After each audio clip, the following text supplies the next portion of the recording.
The conscious mind is where the fear is. It doesn't understand something, it's afraid of it. And so the story will not be the accurate story of what happened because it's colored by the emotion. So if I remove that and get to the real story, it's totally different. So that's why I tell the other investigators, I said, they tell me what the experiences they had. I said, I can explain everything you're saying and it's not negative. However, in our society, we are caught by karma and fears, and you know, and we are being afraid. I mean, it's coming from governments, and it's coming from, you know, politicians and leaders that are making us fearful. Uh, so part of our job, you're saying, is for us to regain our own. I mean, thinking on our own. Yeah. Because this, one of the things I've been told with this work is two things you have to do if you're going to move to the new earth. You're going to evolve.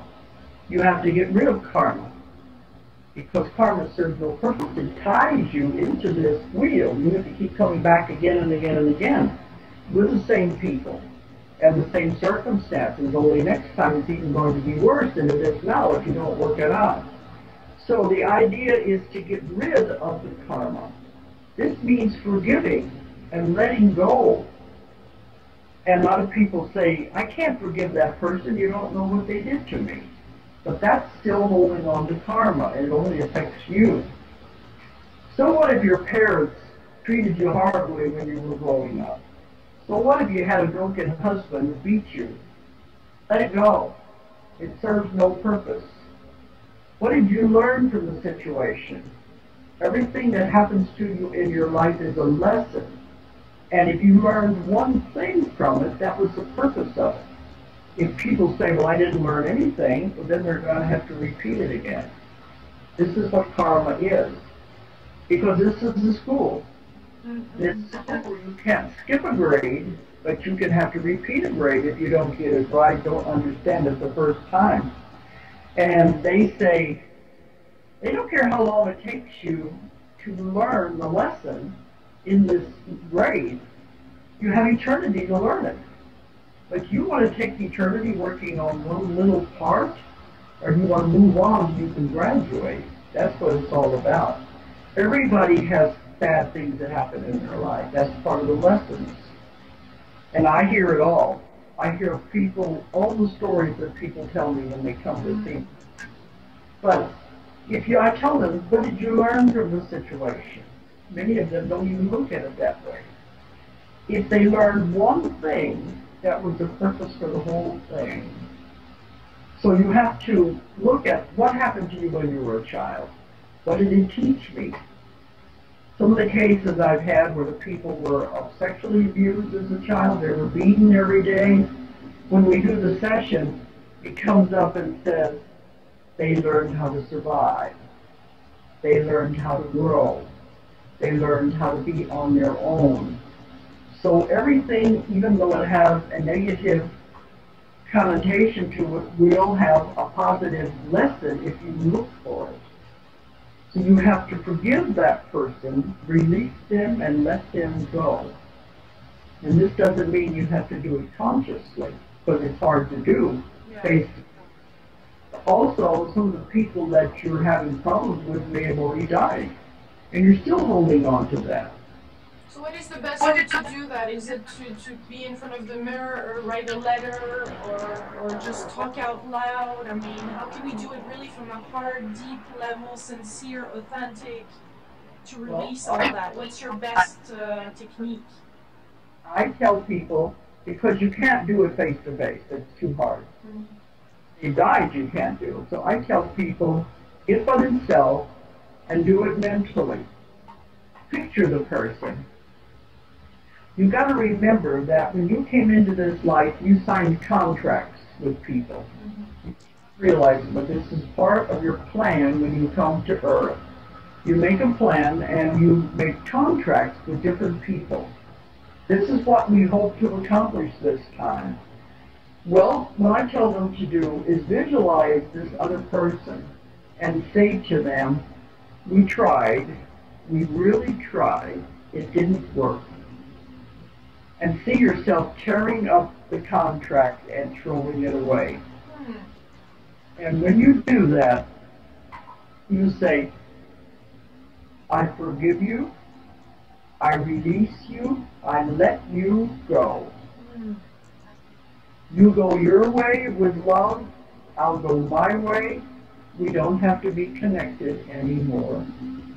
And if you do that and you really mean it, they will be out of your life and they won't bother you anymore. If they push your buttons, it's just a game. They can't push your buttons anymore. But once you have let it go, then it's their karma. It's not your karma anymore. They have to work it out themselves.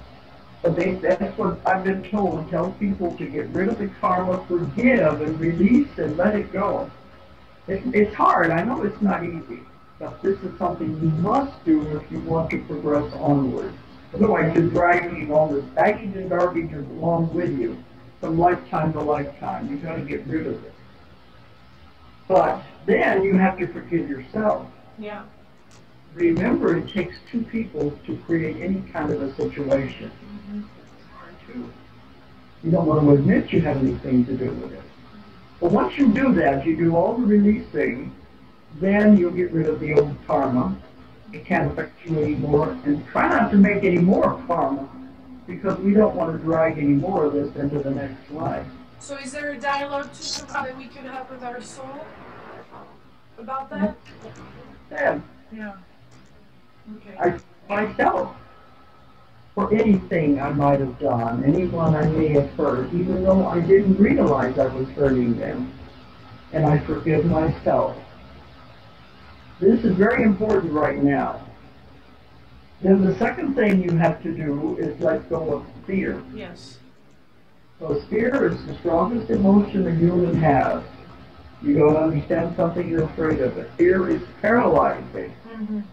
As you were saying, the governments, the churches, they are very good at implanting fear into people. That's how they control people. So I tell people, don't buy into the fear. Don't listen to it. If you hear it on TV or if you see it in the newspapers, ask questions about it. Think for yourself. Don't give your power away to anyone. Think for yourself and ask questions. Does this make sense? Or is there something going on behind this? And then you have your own power and you'll be able to figure it out yourself. You see the difference? Don't buy into fear. Release fear. All the whole new world we're going into is based on love. Love is the most important emotion there is. That's where it's all going to be. The new world is full of love. If you want to stay with the old world, with all the catastrophes and the things that are happening, and the wars and all the violence, then that's your choice. But that's the old world. So you're saying that there's really two planets now, the new Earth and the old Earth, and it has started since 2003? That is when I began to notice it happening. It may have been happening more subtly before that, but that is when it became more noticeable. Okay. People keep talking about 2012. Right. That's just age. That's when everything will reach its culmination. It doesn't mean that it's going to happen right on that date and bang, everything's going to be different. This is slow and very subtle. And we're in the middle of it right now. It's happening right now. It began about 2003 and it's very gradual. And the people who are in this will begin to notice things are looking a little different. Things are changing. And then they'll realize they are moving into the new Earth. It's a very complicated theory. I've written about it in my books. But it is two Earths, but the new Earth is going to be moving into another dimension, another frequency. And you have to understand dimensions. There are people now living in other dimensions that we can't see. They're cities, they're planets. We can't see them because they're vibrating at a different frequency. They're invisible to us. So whenever the new Earth moves into that new dimension and frequency, it will become invisible to us. Mm. But you can't go unless your vibration is perfectly matches the earth as it moves. The earth is a living being. A lot of people don't realize that, but it is. It's alive. It is getting ready to go into its next incarnation.